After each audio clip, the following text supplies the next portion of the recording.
Assam direct ৰিক্ৰুটমেণ্টৰ class 3 আৰু class 4 পদসমূহৰ result অহাকালি অৰ্থাৎ 15 অক্টোবৰ বা 16 অক্টোবৰত প্ৰকাশ হ'ব বুলি আমাৰ অসমীয়া বাতৰি চেনেলসমূহত কিছুমান এনেকুৱা বাতৰি আজি সম্প্ৰচাৰ হৈছে।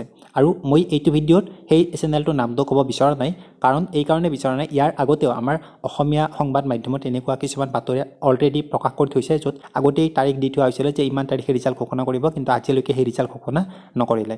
আৰু মই এটা কথা বুজি পোৱা নাই, এই যে অসমীয়া বাতৰি চেনেলসমূহে এনেকুৱা বাতৰি সম্প্ৰচাৰ কৰে ৰিজাল্টক লৈ, যি তাৰিখ ধৰি দিয়ে, তেওঁলোকে কয় আমি বিশেষ সাংসূত্ৰৰ দ্বাৰা গম পাইছোঁ, কিন্তু চেবাই আজিলৈকে কিয় এখন নটিচ জাৰি কৰা নাই তেওঁলোকৰ অফিচিয়েল ৱেবছাইটত যে অহাকালিলৈ বা কিমান তাৰিখে ৰিজাল্ট ঘোষণা কৰিব।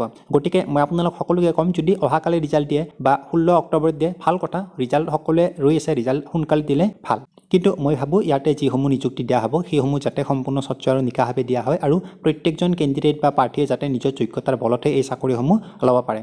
আৰু যদি 15 অক্টোবৰ বা 16 অক্টোবৰত আসাম ডাইৰেক্ট ৰিক্ৰুটমেণ্টৰ ক্লাছ 3 আৰু ক্লাছ 4 পদসমূহৰ ৰিজাল্ট ঘোষণা নকৰে, মই আপোনালোক সকলোকে ক'ম, ইউটিউবত আপোনালোকে যেতিয়া আমাৰ অসমৰ বাতৰি চেনেল দেখিব য'ত ৰিজাল্টৰ তাৰিখ ধৰি দিব, সেই প্ৰত্যেকটো ভিডিঅ'তে আপোনালোকে গৈ ৰিপৰ্ট মাৰিব। নহ'লে কি কৰিব, তেওঁলোকে এনেকুৱা বাতৰি সদায় সম্প্ৰচাৰ কৰি থাকিব, কাৰণ তেওঁলোকে বুজি পোৱা নাই যে কিমান প্ৰাৰ্থীয়ে এই ৰিজাল্টসমূহৰ বাবে ৰৈ আছে। বাৰু আপোনালোকে কি ভাবে এই বিষয়ে, অহাকালি ৰিজাল্ট দিব নে নিদিয়ে, সেয়া কমেণ্ট বক্সত কমেণ্ট কৰি জনাব পাৰিব। ভিডিঅ' যদি চাই ভাল লাগিছে লাইক আৰু শ্বেয়াৰ কৰিব। এইখিনি আছিল সৰু ভিডিঅ'টো, ধন্যবাদ।